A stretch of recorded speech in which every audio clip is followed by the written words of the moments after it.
Socks are big business. And it's not just because of their near supernatural ability to go missing in the wash.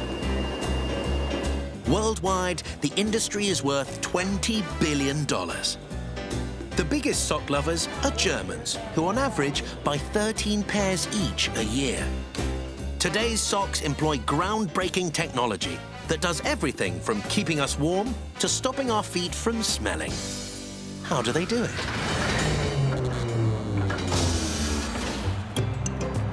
Cape Town, South Africa. This beautiful oceanside city is famous for sharks and surfing. But away from the tourist trail, business is booming for one of the city's lesser-known industries. The Falca factory is one of Africa's biggest sock makers. In this one building, they make 32,000 pairs every single day. The man in charge is Martin Grobelaar. A sock is definitely not just a tube of fabric. There's a lot of engineering and science that goes into a sock. Socks have been keeping our feet warm for centuries, at least since Roman times. The oldest known pair were found in a 1600-year-old tomb. Archaeologists believe they're the first recorded evidence of a classic fashion faux pas, socks with sandals. Making the modern sock poses a host of challenges for designers. It has to be curved to match the natural shape of the foot, absorb moisture and odor, and it all has to come together without scratchy seams that could irritate sensitive feet. At the Falca factory, head designer Byron Koenraad works out the clever stuff.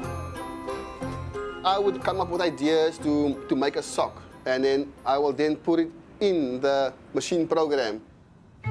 The computer design specifies pattern and the mix of materials to be used. Cotton gives comfort and breathability to socks for daily wear, while Lycra adds flexibility to sport socks. With the design locked, the program converts them into patterns that can be read by the factory's computerized knitting machines.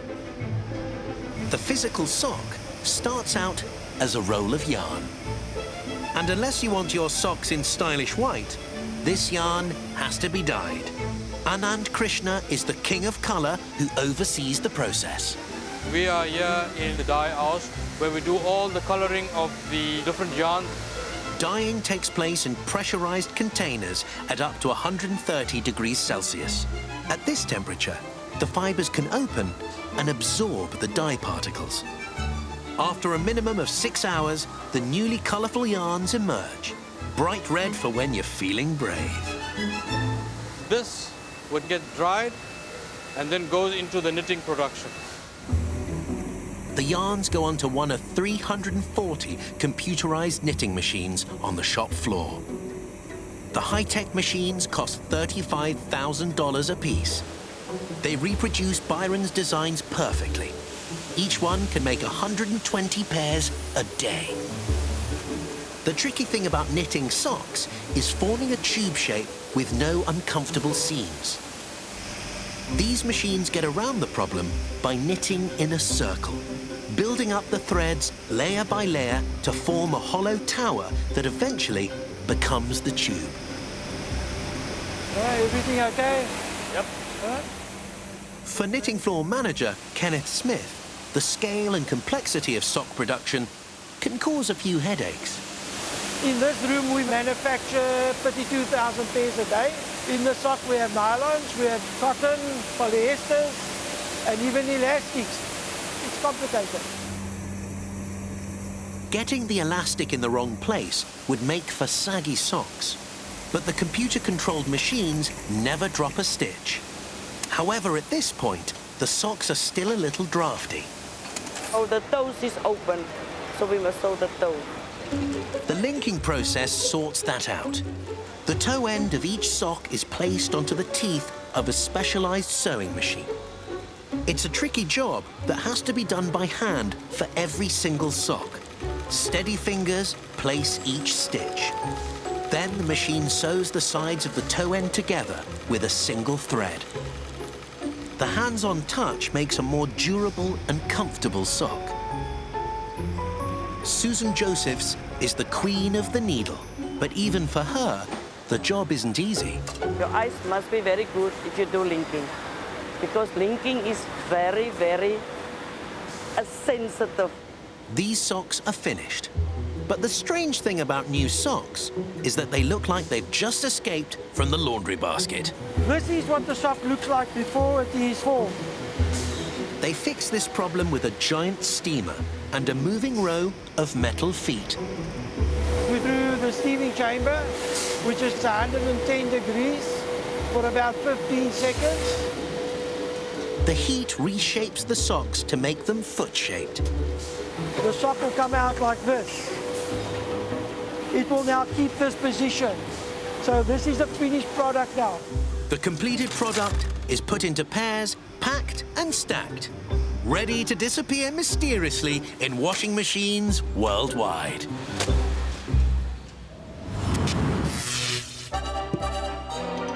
Blackcurrant Ribena is one of the top-selling drinks in the UK. More than 6 million bottles quench Britain's thirst every week. But when it comes to making the famous fruity drink, how do they do it? When you think about what kept Britain going during World War II, it might not be the humble blackcurrant. In 1941, U-boats were torpedoing boatloads of oranges from overseas that British kids relied on for vitamin C. British weather meant homegrown oranges weren't an option. What Britain did have were blackcurrants. Kilo for kilo, they have 4 times as much vitamin C as oranges. To help keep kids healthy, the British government decided to offer children a blackcurrant cordial called Ribena for free. It still comes from British blackcurrants grown at farms like this one, in Herefordshire. Blackcurrant grower James Wright is ready for the harvest. Here we are today, and you can see all the fruit has gone jet black. So there's some lovely, lovely fruit on there. 90% of all the UK's blackcurrants will end up in a bottle of Ribena. But picking 400 tons from these bushes is not a job you can tackle by hand.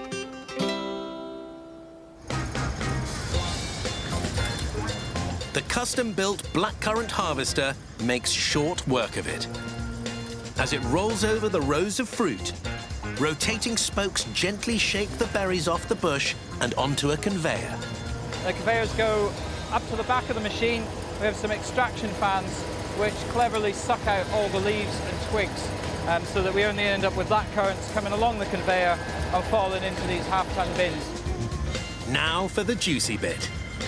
Squashing hundreds of tons of berries is no easy task, and there's no such thing as a purpose-built blackcurrant squasher.